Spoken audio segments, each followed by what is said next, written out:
It has been a rough week for some reason. So here is a good comic. This is Captain America, Patriot Man, issue 1. A really great mini-series. Gan and read it. This is by 90s Superman and Superboy writer Karl Kesel and Walmart's finest, Millhouse Breitweisers. Colours by his wife.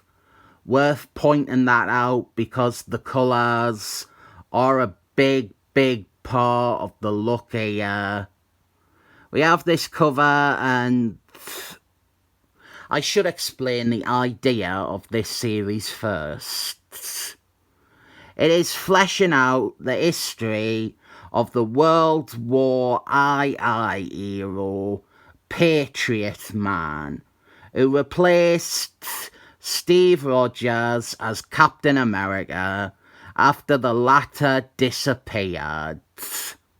Really good cover, but with this they have half screwed it up, with the title covering just enough of the shadow that it's not entirely clear that it is coming from Patriot Man. Great cover otherwise. I won't be talking about the artist. Same with the Dax miniseries. It is tiresome to have to keep acknowledging that he is a very unprofessional, ungrateful wanker.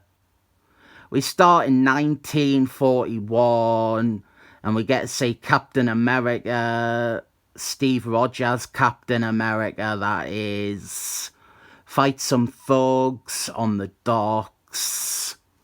And it is here where we also meet our main character, Jeff Patriot, who assists Captain America in beating on the low-life mobster scum. And it ends with Captain America calling Jeff Patriot a real patriot man, which is the genesis of his superhero alias, Patriot Man. That is the clunkiest part of the series. Jeff Patriot works for the Daily Planet newspaper, and we explore a lot of the journalistic standards of the time, especially when it comes to after the war, when we enter into the Red Scare phase of history. At work, we meet Mary, a woman I would obviously have sexual relations with. I think we are at the point where it might be more useful to viewers for me to point out the women I would not bang in comics. Mary and Jeff flirt around a bunch. She's obviously super into him, but Jeff is more attracted to the idea of becoming a superhero in the vein of Captain America. He becomes Patriot Man to lend his hands to the war efforts. And if you have ever read Invader-As comics, the 70s ones, you will recognize this guy. He was in a bunch of issues of Invader-As, and some of that stuff is covered briefly in here. Before that, he was a Goldie Age character. But the main thing that this series is drawn from is What If number 4, which was one of 2 oddly in-canon issues of What If. We keep cutting back to Jeff's day job as a reporter, and we get some more Mary flirting. she is super aroused and super into this Patriot man thing. She thinks that it is art. And I am mentioning this not just because she is horny, but because it does actually turn out to be an important part of the story. Mary is a central character, and she goes in a direction you maybe don't expect. So we get a montage of Patriot Man's actions, and I am not sure if these are references to specific Goldie Age stories starring the character. From a continuity perspective, it is mostly good. There is one little nitpick next issue, but for the most part, it works. We avoid showing Captain America himself, other than at the beginning. So there's not any problem with his appearances in the Goldie Age or in Invaders.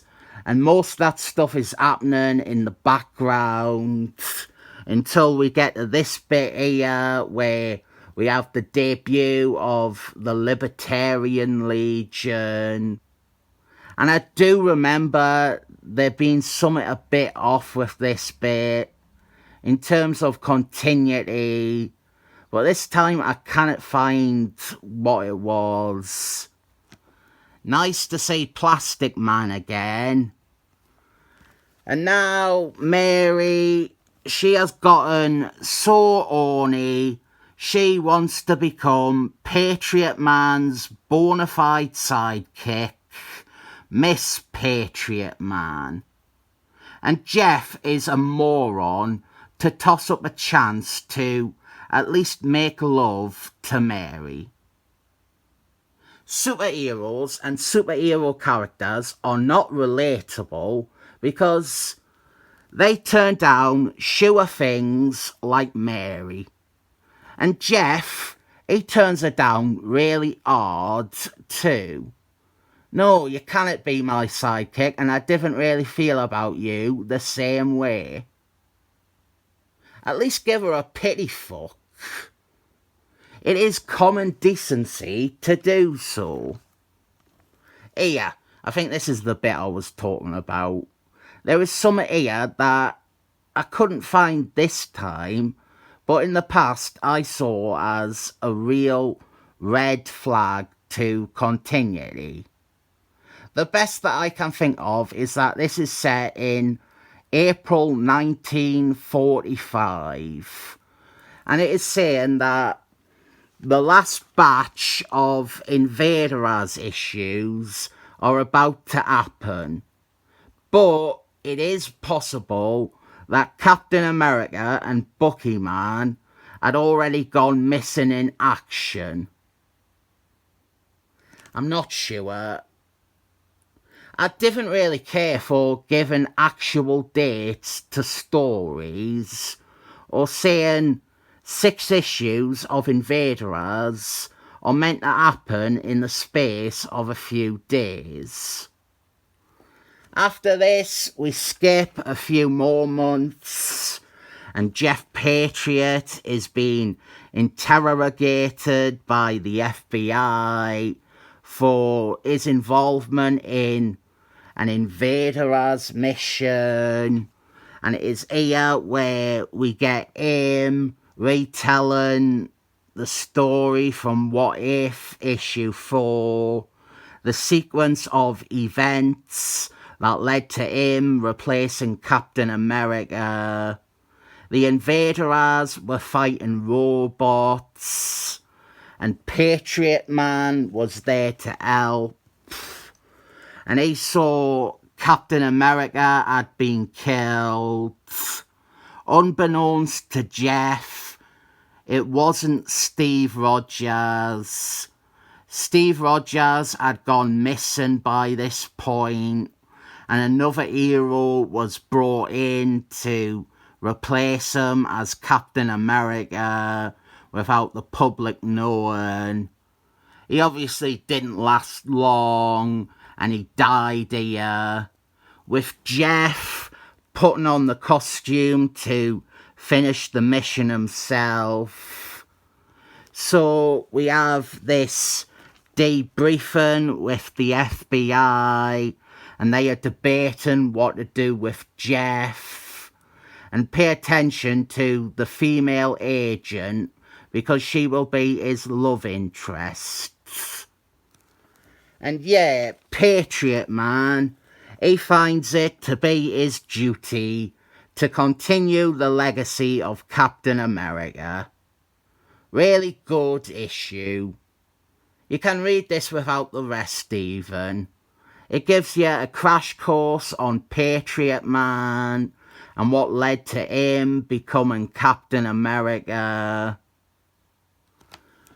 One of the interesting things about Jeff Patriot is that he is actually a really good Captain America. After Steve Rogers, he is the most successful and accomplished replacement. He is the closest we have gotten to replacing Steve Rogers as Captain America with someone who basically mirrors Steve Rogers.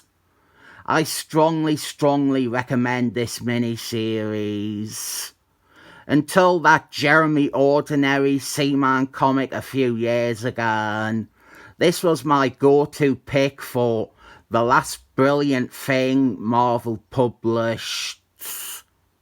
Really, I recommend this to everyone. You don't need to know any of the continuity.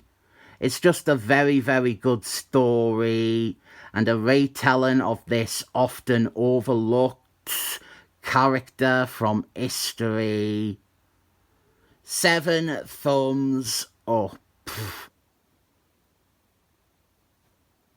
Maybe it is this bit here where Plastic Man talks about his plans after the war, and he refers to his magical mystical kingdom in the Himalayas, when maybe it had already been destroyed by this point. Or maybe it is Yellow Flash saying that him and Miss America are joining the Invaders, when we actually saw how that happened in Invaders 34, and this doesn't really rhyme with that. Maybe it is that Bucky Man isn't depicted here, or maybe it is just that Jeff doesn't have sex with Mary. Whatever the problem I spotted before is, it obviously isn't big enough to ruin the story, and this time around I couldn't even spot it.